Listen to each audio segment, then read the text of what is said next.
Hey Embers, welcome back to the channel and welcome to part 79 of my Harvest Moon Back to Nature slow playthrough.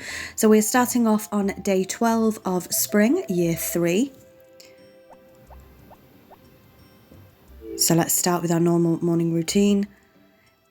And there's a little bit of a cliffhanger from last week's episode.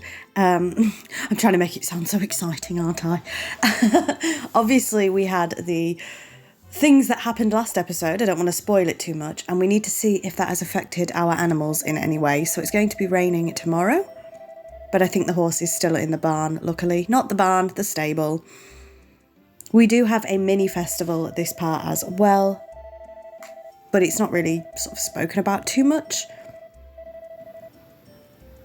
But yes, we do need to see if any of our animals were affected by the events of last week. So on the 14th is the Spring Thanksgiving Festival, where you give cookies to girls. We will, of course, only be giving cookies to our dear lovely, to our dearly beloved wife. There we go. So this is just us looking in the refrigerator to see if we actually have any cookies. We do have the relaxation tea for the cooking festival. And we do have chocolate cookies, so we're going to grab those and pop those next to the relaxation tea so we know where it is. We were just checking if we had any more, and it doesn't seem like we do, so we're going to have to go back and grab those cookies and pop them next to the relaxation tea, ready for the 14th. Of course, we will be doing the 14th in this episode, so we'll be doing the 12th, the 13th, and the 14th.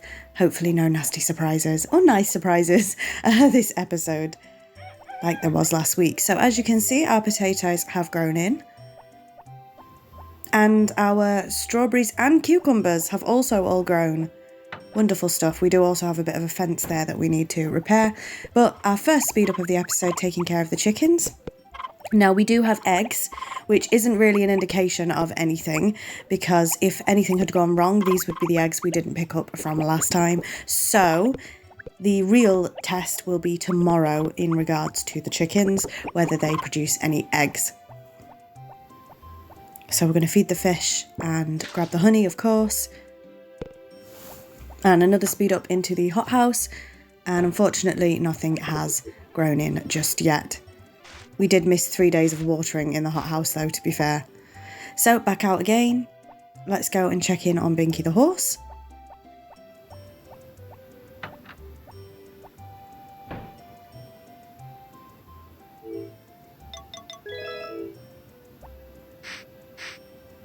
Unfortunately, he's going to have to stay in the barn because it is raining tomorrow at the stable. Oh my goodness. Speaking of the barn, here we are. Our biggest speed up of the episodes. And luckily, it looks like nobody was affected in here, because if they were affected, they wouldn't be giving us milk and they'd be very ill or very unhappy as well. So luckily, it looks like the events of last week did not have an impact on the animals in the barn. So presumably that means they didn't have an impact on the chickens, which is fantastic, because I was so scared we were going to experience an animal death. I really didn't want one. So I think the game has sort of recognised that that's not your fault. There's nothing you can really do. And so luckily it doesn't seem to have had an impact on anybody, which is fantastic stuff. Really good news. So we're still shipping the wool as is. Hopefully we can get back to shipping yarn soon though. I think out of, I want to get 200 of everything shipped at the very least. I think out of everything, it's going to be the yarn and the wool that's going to be the most difficult in that regard, because you don't get them every day. So we're just going around looking for a couple of people because my maths isn't mathing. I'm always counting 20, and obviously we have missed some. Here we go. And there we are, lovely stuff. So that seems to be everybody. Let's go ahead and feed them now. And again, on average, if I didn't speed up, these sections take around 7 to 8 minutes each now in the barn. So you can see why I have to speed up. It's really important to keep the episodes moving smoothly.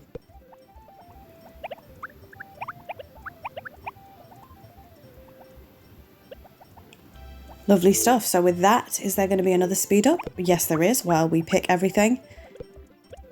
We do need to nip into the house and get the potatoes as well. Luckily, everything else is replenishable. I never know the right word here. The cucumbers we don't need to replant, and the strawberries we don't need to replant. But the word for that always escapes me. Renewable, replenishable. It grows again. I always lose that word for some reason. So that's all of the potatoes gathered.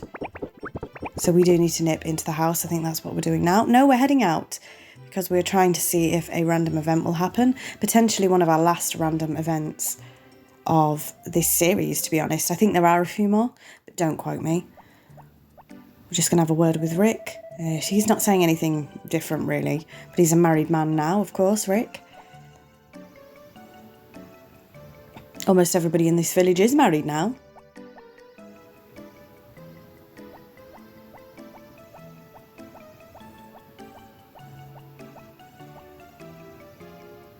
That's just, I'm going to redo that because I did that a little bit too fast. This is just a notice for the local horse race.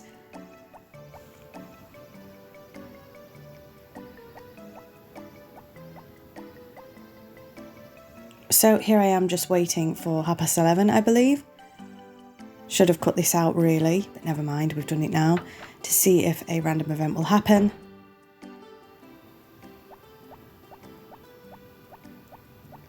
And sure enough, it does. So this is Anne and Cliff's final heart event. Say, Cliff, do you like Anne or something? Oh, he's a bit forward, isn't he? Anne, why are you asking me that all of a sudden? Oh, there was a spelling error there. I've been tough on Anne. It's hard being an only parent. I've always expected a lot from her, but it's time for her to begin thinking about her own happiness. Aww. Well, anyway, if you don't mind this village, why don't you put down roots and...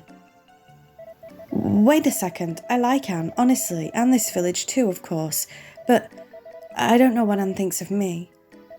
Oh, don't worry about that. I'll just go give her a talk. What? That's hilarious. Hey, wait a sec. Hey, Cliff, don't forget what you told me just now. Bit of a weird heart event, that one, to be honest. It's like Duke had more of a say than Anne did. If she says no, I won't be able to stay here any longer. I sort of get it.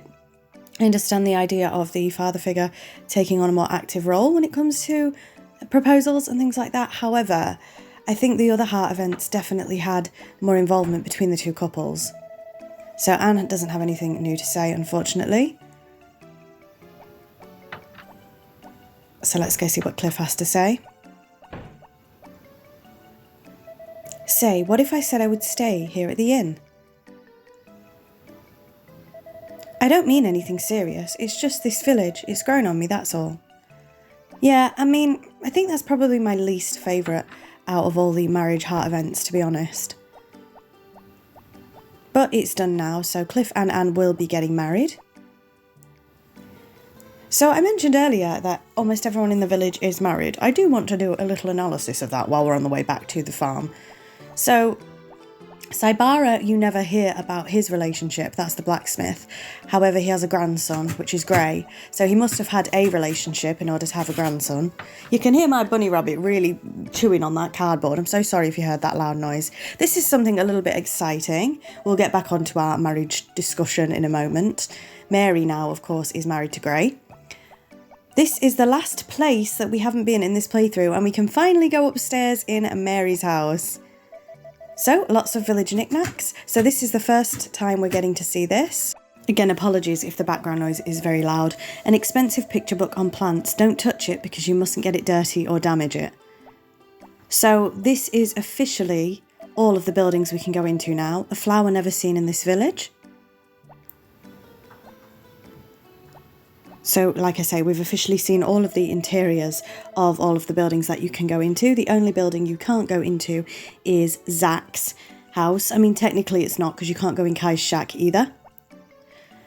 But, yes, we've officially seen everything that the village has to offer now. So, let's go back to the marriage discussion while we talk to these villagers here. So yes, so Saibara, I don't think his relationship is ever mentioned, but he does have a grandson, so he must have had one. Duke and Mana at the winery are, of course, married, and they have a daughter. We've just spoke to her. Moving on, I'm just sort of going around the map here. Who do we have after the winery? Oh, Mary's where we are now. So, of course, Mary's parents are married. Mary and Cliff are now married. Then we have Ellen. Again, I don't know if Ellen's relationship is referenced at all, but she obviously has a granddaughter, which is Ellie, and a grandson, which is Stu. So she must have had a relationship at one point. The mayor. I don't know if the mayor is single or not. I don't know if his relationship is referenced at all, Mayor Thomas. And then he lives with Kano, who is a photographer. Again, I don't know if that person has a relationship. I'm not sure.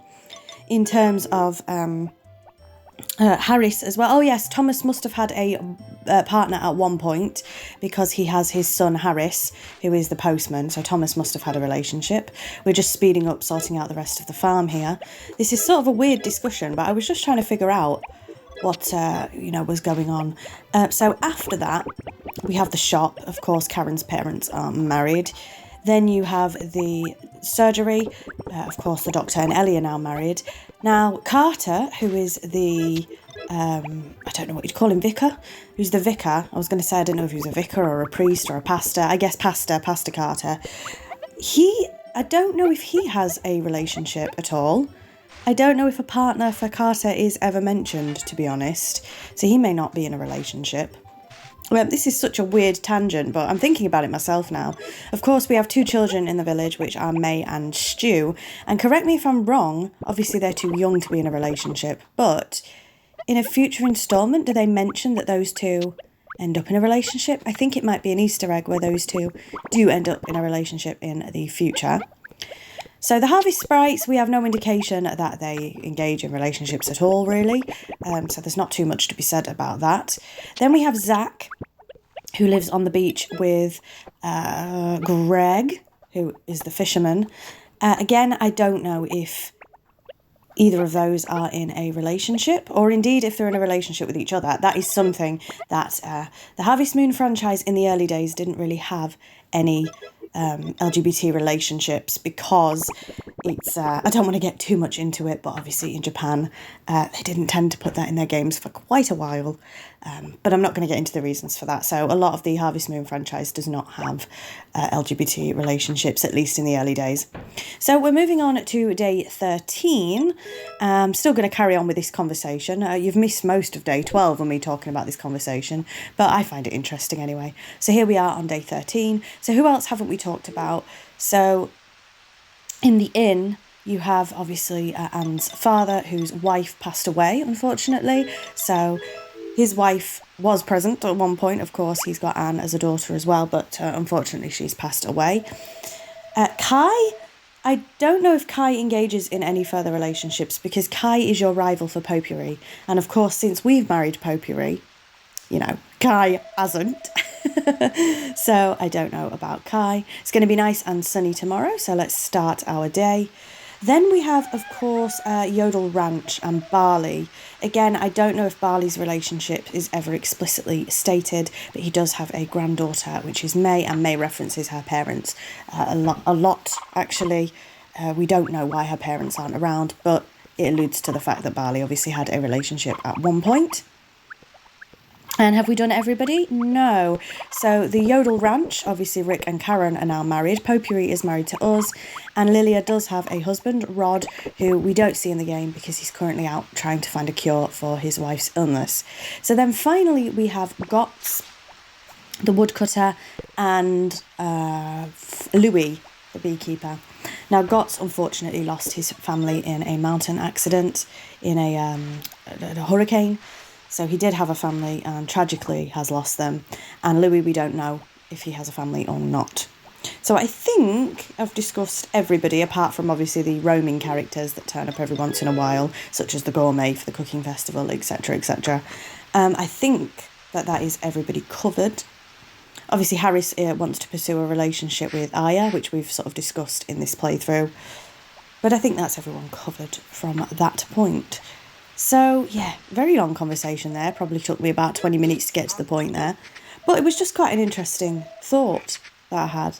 That, yes, pretty much everyone in this village is in a relationship, but there are a few that we don't know about. Interesting stuff. And it makes me wonder, because I haven't played many Harvest Moon games, if there is lore beyond this game for Mineral Town and the inhabitants. I know there are things with Ellen that I don't want to, spoil too much, because we'll probably end up playing some further Harvest Moon games as time goes on. But, yeah, I don't know how much anyone else is referenced past this point. So really a long tangent there. Sorry about that. That was probably one of the most boring conversations you've ever had, but I find all this stuff quite interesting, so there you go. We are looking for a missing animal. There we go. A missing couple. There we are. Okay. So let's go ahead and sort out the cheese. I absolutely, obviously I love this game. We're on part, what did I say, 79? So I obviously do adore this game. And yeah, I just find the lore and stuff really fascinating.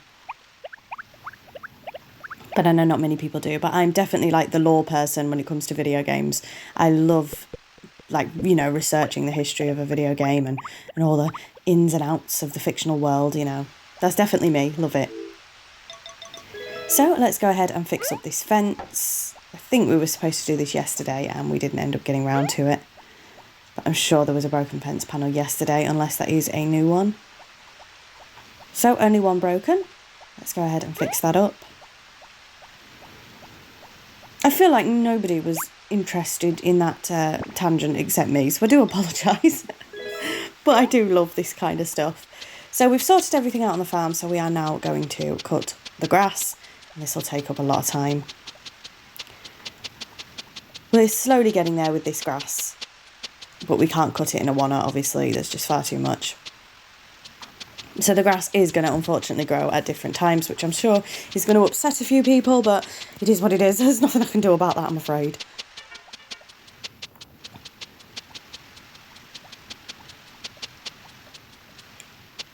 So we do, of course, have a little festival tomorrow, not really a big one, which is the, what's it called? Spring Thanksgiving Festival. Oh dear. And I've never really heard of a spring Thanksgiving.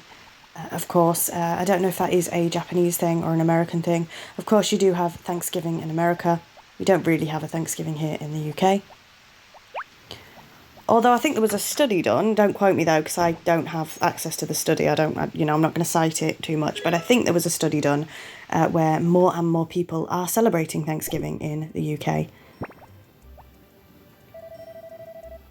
So that's quite interesting. Anyway, we've moved on to day 14, which is, of course, the aforementioned Thanksgiving festival. So we're going to go ahead and give Potpourri these cookies and see what she has to say. I think it's just a little cute interaction. Thank you. Can I eat it for my snack? I've been looking forward to this day. Oh, bless. I think that's all you really get today, unfortunately. So it is raining again tomorrow. Goodness me. I mean, it is spring. Rain, rain and more rain. That's what our summer's been like, though, isn't it, to be fair? But I'm not complaining because I hate the heat. I'm the Mardy person that doesn't like the heat and complains about it. So it's my fault we've got this weather. Oh, we've had it anyway. Maybe it's picked up. But obviously I do pre-record these a little bit in advance. So maybe we do have warmer weather, in which case I will be hibernating and crying because I'm too ginger for it. But as I'm recording now, it is quite dreary, which I quite like.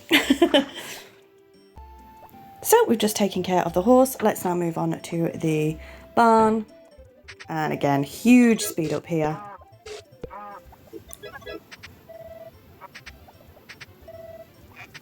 And hopefully you don't mind my little discussion, my big discussion that we've had in this episode.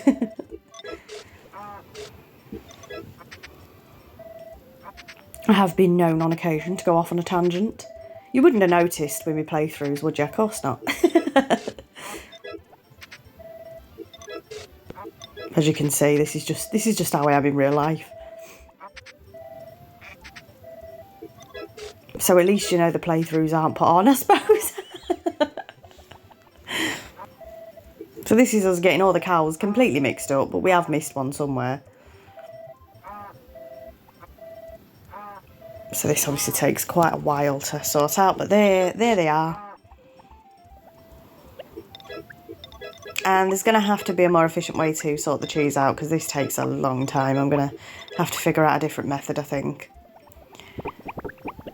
So that's everybody sorted. We just need to feed them.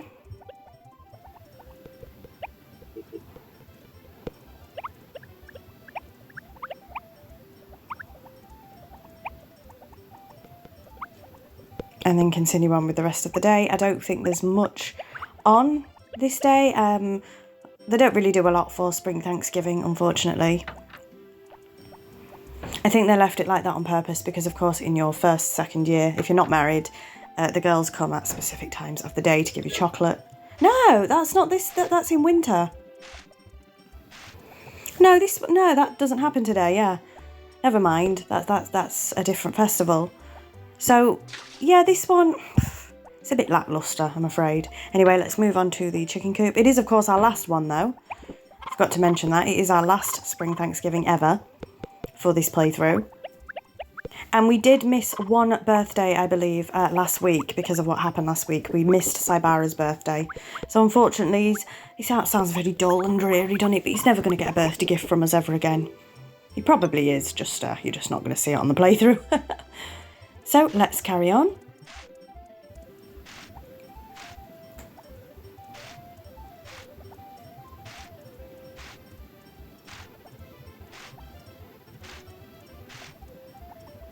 And I just realised we are just under halfway through our final spring.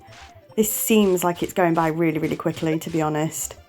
Probably is because of some of the things that have happened. So what we're doing now is we are heading to the shop to buy a birthday gift for somebody. It is not their birthday today, but it is their birthday, I believe, tomorrow, and the shop is, of course, closed on Tuesdays. So we're buying a birthday gift, and you will see, obviously, who that's going to next week.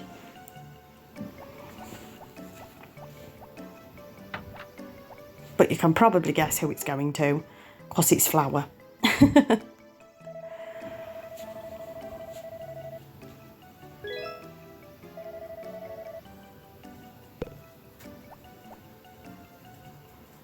So with that, I assume we're heading back to the farm. I don't think we've quite finished with all of our farm work. Perhaps we have, I'm not sure.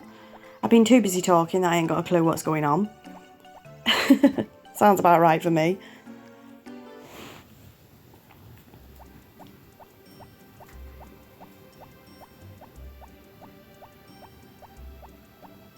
So let's go ahead and see.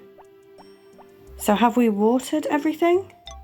Yes, it seems like we have. So we are going to now go and cut the grass. We're just checking the fence, I believe. See if there's any problems with the fence. And there doesn't seem to be. So we are going to go ahead and cut some of the grass. And of course, this will be a speed up as well. So what we're trying to do is get all this top section done. I don't think that's going to happen. I don't think we're finishing off this whole top section. No, we're not. We just went round the edging there. So with that, I think we are heading off to bed. So thank you very much for watching. We're just having a little chat's potpourri here. We shall hopefully put the... No, we didn't. So I was going to say we shall hopefully put the flour in the fridge, but we didn't. So that's something I'll deal with next week. But thank you very much for watching. It really does mean the world. And until next time, bye, Embers.